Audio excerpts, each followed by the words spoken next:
Welcome to the Sunday night sermon. Tomorrow is a very big day in my life. Tomorrow is the first time that I've been called to jury duty. And I am so excited. I'm probably just going to go to sleep. And this is going to be called Jesus and Jury Duty. Or Jury Duty and Jesus. I don't know much. So, Trinity Fellowship. TCB. I contain TCB. The chosen see Jesus through the eyes of those he touched. See Jesus through the eyes of those he touched. Kurtek, grass out the ass. Okay, so this is John. This is after Jesus comes back, and it's the one that Mary didn't recognize at first, and then Thomas wouldn't believe it unless he couldn't believe it unless he could stick his hands through his arms and touch the thing in his side, and then Jesus did that, and then he believed, because he couldn't believe it until then, and so it's the Jesus after the resurrection, and then he's there before he shoots up in the sky. This is John 22, and he says, well, let's start at 21, and he says, and again Jesus said, "Peace be with you. As the Father has sent me, I am sending you." And with that, he breathed on them.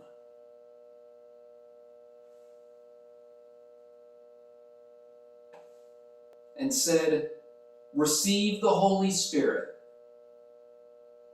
If you forgive anyone's sins, their sins are forgiven. If you do not forgive them, they are not forgiven." Context is absolutely vital to understand what is happening, because the Bible isn't just a collection of, it's not an instruction manual, it's a story.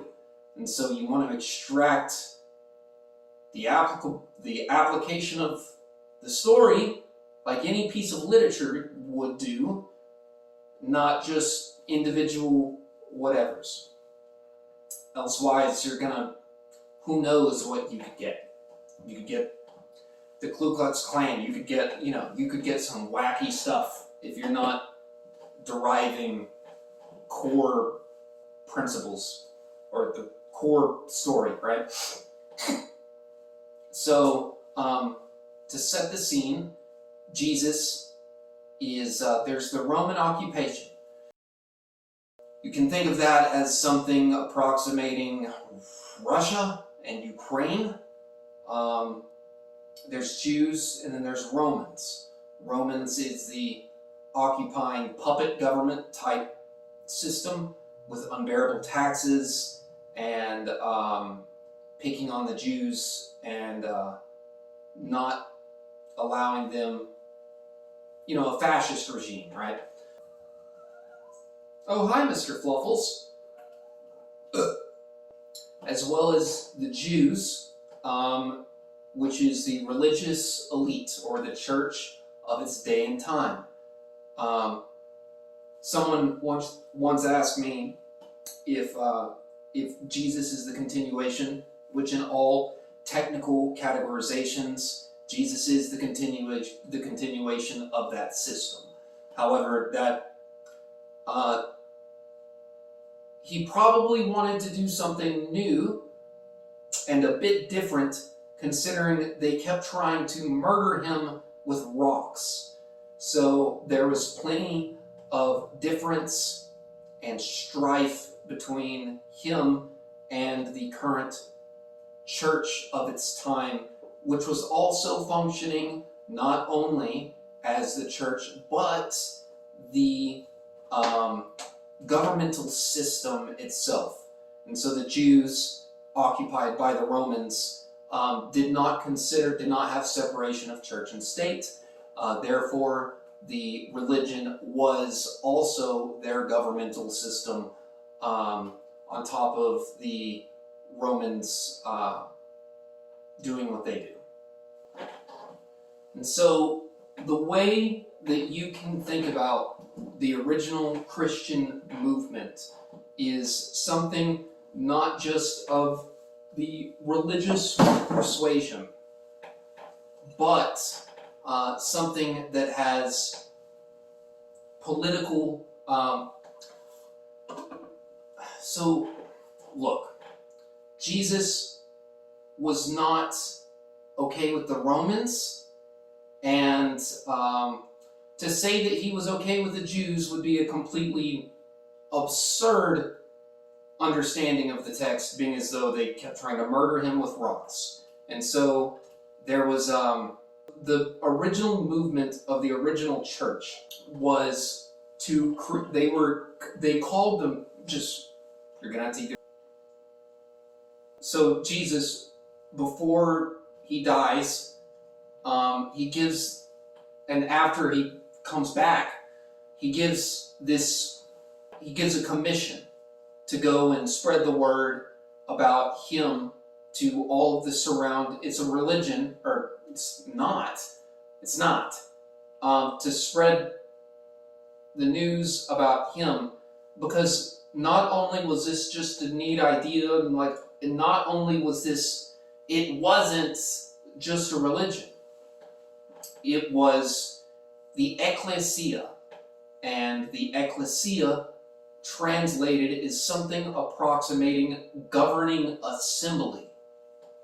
And so the original formation of the original church is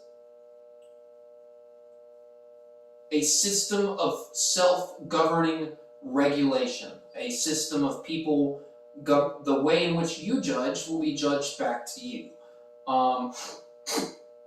Heaven represented on earth, the next worldly represented in the here and now. And so the attempt of the original church was the rebuild. No.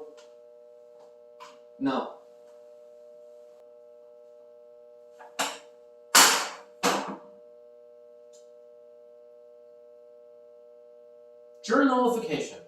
And so the original church is very much not a church in the technical sense, as much as it is the dramatic altercation of all social aspects of society whatsoever.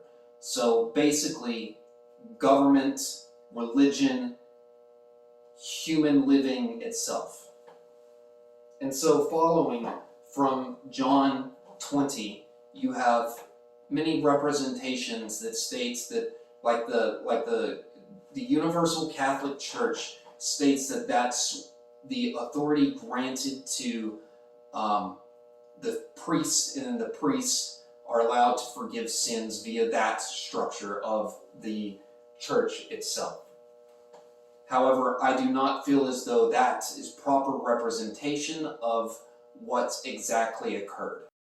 I believe that what occurred was, so we have Western civilization, and the Western civilization, for better or for worse, is completely is completely built upon the foundation of the Judeo-Christian ethic. And so that is the way in which the Western world of democracy have formulated itself. And so following from John 20, we get something that could be called jury nullification, or whatever word you would choose to use. You could just call it proper use of a jury. You could call it being a patriot. You could call it patriotism. You could call it whatever you want. It would be the proper use as stated by our judicial system itself, as well as the founding fathers' use and implementation of the judicial system technically. I believe it's Thomas Jefferson who stated that jury nullification is the last line of defense against government overpower, government misuse of power, which is a very consistent thing. So the act of jury nullification is this. You have 12 jurors, and then one person on that jury, for whatever reason, all they need to know, the only thing that they need to know is the words "not guilty," for whatever reason. And the courts are absolutely terrified that the system will fall into complete anarchy if the jury even knows about their rights as well as their responsibility to implement what the founding fathers, as well as what's his name from the Supreme Court Justice, I'll put it down there below, says to use their conscience, their conscience, in order to derive their final whatever. And then, of course, you have the juror's oath, who this guy says is a tradition, basically a farce anyways. And so where exactly, you may say an oath, but where exactly does your oath belong? Does it belong to faulty tradition, or does it belong to something higher anyways? And so basically what you have is a jury. Don't do that! That hurts. Mr. Fluffles, do you want up here? I asked about 20 people today via Snapchat what I should talk about today, and the one person who responded, of course, was a militant atheist, if that should tell you something. And he said that I should speak on behalf of slavery and how the Bible does not seem to call out slavery at any given point. Well, to which my response would be that we're all slaves to Jesus, and so you can't have two slave masters, you can only have one, and so your slave master is supposed to be Jesus. Jesus, the person who washes people's feet and stuff. That guy. Not this guy, not the Ku Klux Klan, Jesus. So it's a story about people escaping eternal slavery all the time, and then ending up in more slavery again under the Romans, and then trying to escape it and start a new system outside of that, as well as the tyranny of their own religion.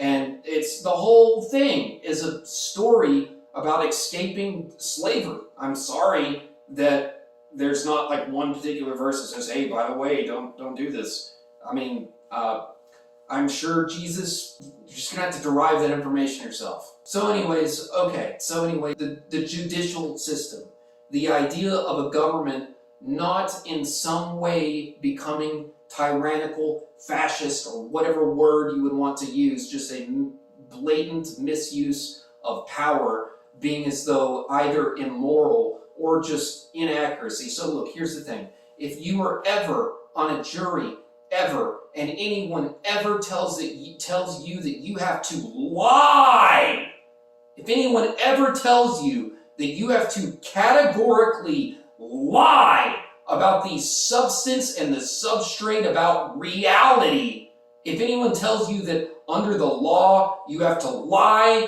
about reality and substances in reality, if anyone ever tells you that you have to follow the law and lie, no, you don't. No, you don't.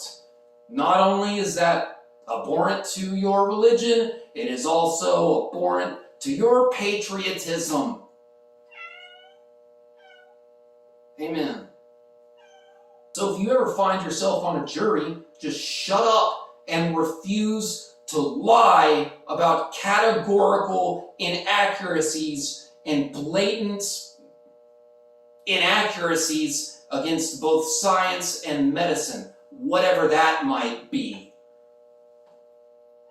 So if anyone tells you you have to lie, no, you don't. No other You better, no other business in America gets to function under categorical inaccuracies, let alone 3. No one gets to have 3 categorical representations of phenomena and then all 3 categories be blatantly inaccurate and then say, oh, that's the truth, that's what's the law. Well, if the law is categorically inaccurate and lying just for the propagation of itself because of private prisons, because of the circulation of money, because of people receiving a paycheck, cops just doing their thing, and then the DA just doing their thing, and the judge just doing their thing, acting like a bunch of Russians, acting like a bunch of tyrants, that be the case, and someone tells you that you have to do anything like that, no, you don't. No, you shouldn't. In all technical circumstances, under your God-given duty as an American, as well as a follower of Jesus. So if you ever find yourself on a jury, just shut up. And if anybody tells you that you have to lie, no, you don't. Just vote not guilty. Use whatever words you want to use. 98% of cases, 98% of court cases, 99, they don't even know the number, ends in something called plea bargains. Meaning, hey, we won't fry your ass so long as you just give us this some money and we'll leave you alone. And it allows for the propagation of foolery, of malevolence. Plea bargains have destroyed the fabric of freedom in this country because no longer do juries do what they were designed to do. And so, here I am giving you this video, but I tell you what, how about you just read the things that's on the screen that I'm going to place at the bottom of the screen as well as on the whatever. How about you just read that? Because that's all the information you need to know. So, not only is there technical, categorical inaccuracies, there's also just the issue of morality. Being as though on a jury you were to decide not only the facts, but to judge not only the case, but the law itself. Meaning that if to prosecute would be a misuse of authority or what, just because it's wrong for some reason, then don't prosecute. Then don't. That's the last line of defense against everything that the Pharisees ever did, ever. Against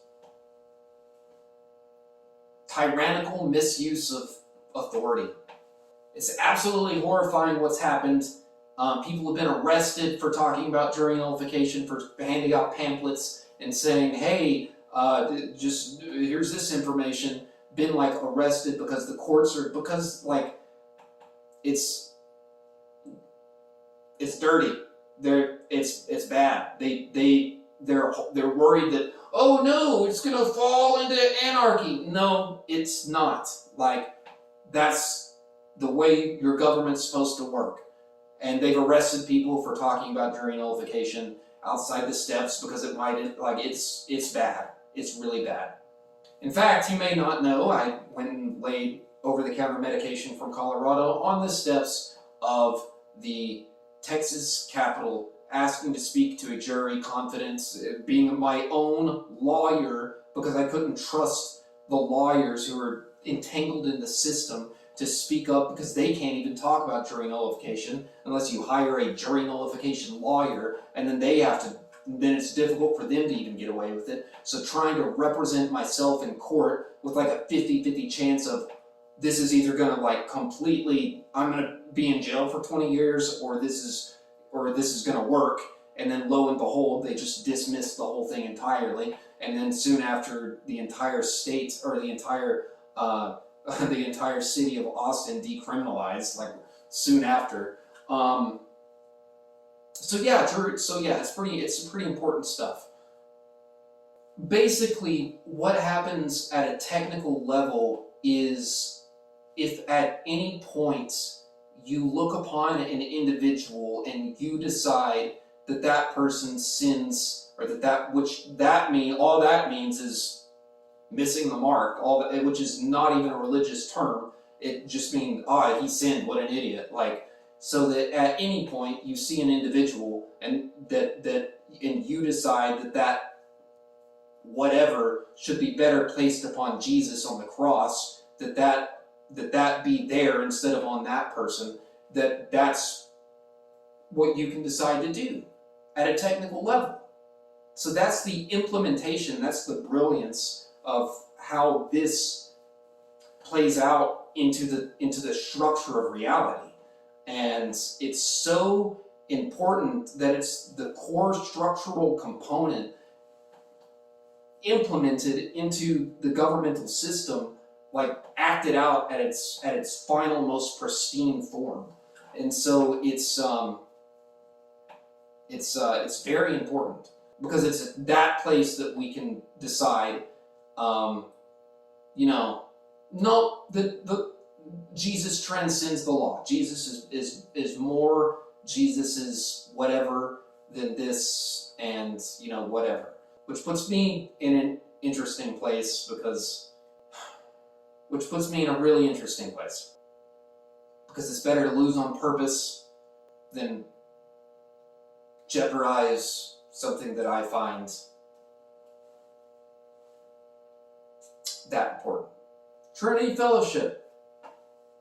The good guys, the good people, just trying to further their jail ministry, just trying to the good people, and are fantastic, great people who only care about reaching Jesus, who only care about doing the right thing, not mean, not any negative thing at all whatsoever. Just fantastic people who only want to do, Trinity Fellowship, everyone.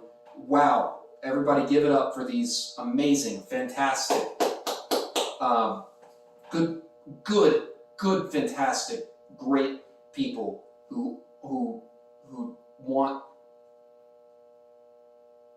Trinity Fellowship. Really good at their jail ministry. The good people who are doing the right thing. How about you just call me?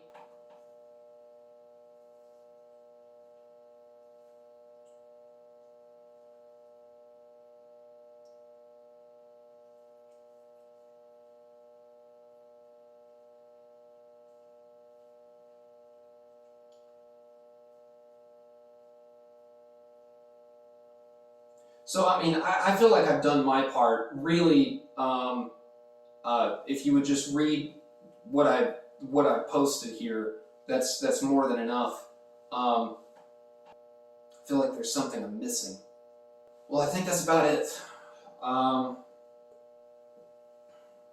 So tomorrow is my first time to ever do jury duty, and I'm so excited. And this has been tonight's Sunday night sermon.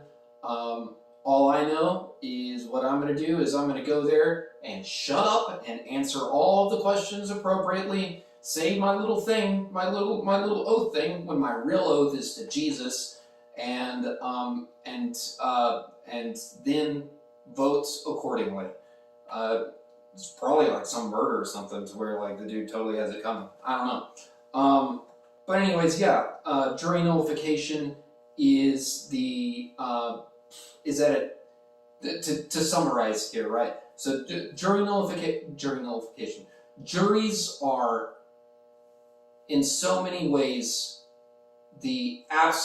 juries are the place in which we get to choose more literally than at any other point in time to place the sins upon Jesus instead of that person. To where the rubber hits the road and we get to prove the implementation of, this is a real thing. This plays out in real life. This isn't some church shenanigans. This is real. I think that's about it.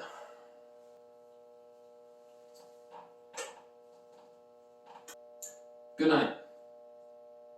Remember, everyone, rejection of tyranny is obedience to God.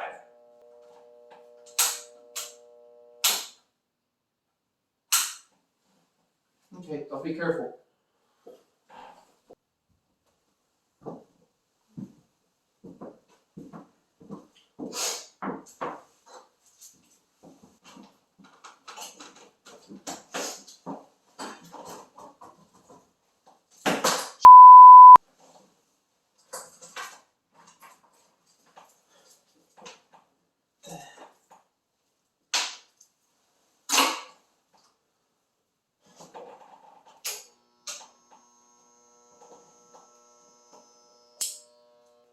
Allow me to speak as respectfully and generically as I can manage.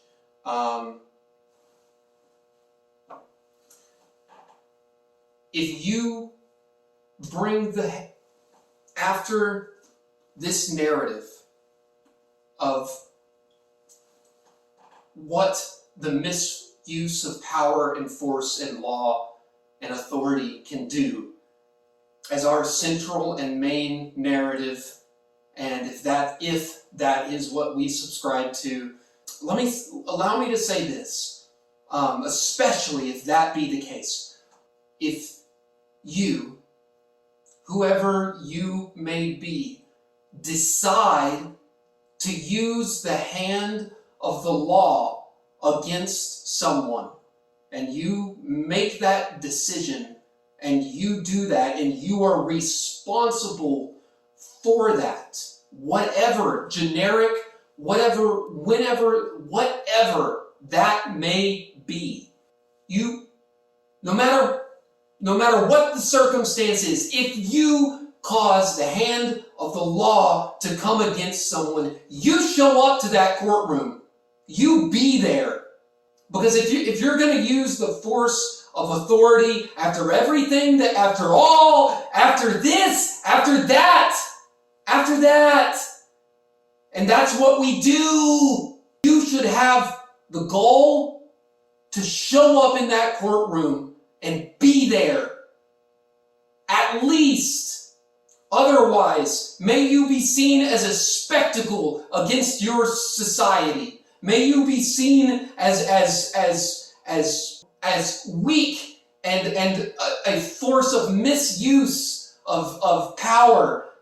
If you bring the hand of the law against someone, you make them spend the night in jail with makeup, whatever it may be, after you don't pretend like you don't know. No matter who you are, it doesn't matter. If you bring the hand of the law against anyone, ever, you show up to that courtroom. No matter the circumstances, you be there and you witness it. You don't hire someone to punch someone in the face and be like, well, you don't outsource to something we are taught to be inherently skeptical and weary of. You don't outsource your authority and then pretend like you have nothing to do with it. If you bring the hand of the law against someone and you subscribe to this narrative, you show up to that courtroom. You be there because that's the right thing to do, and may it come against you. May your society judge you if you don't.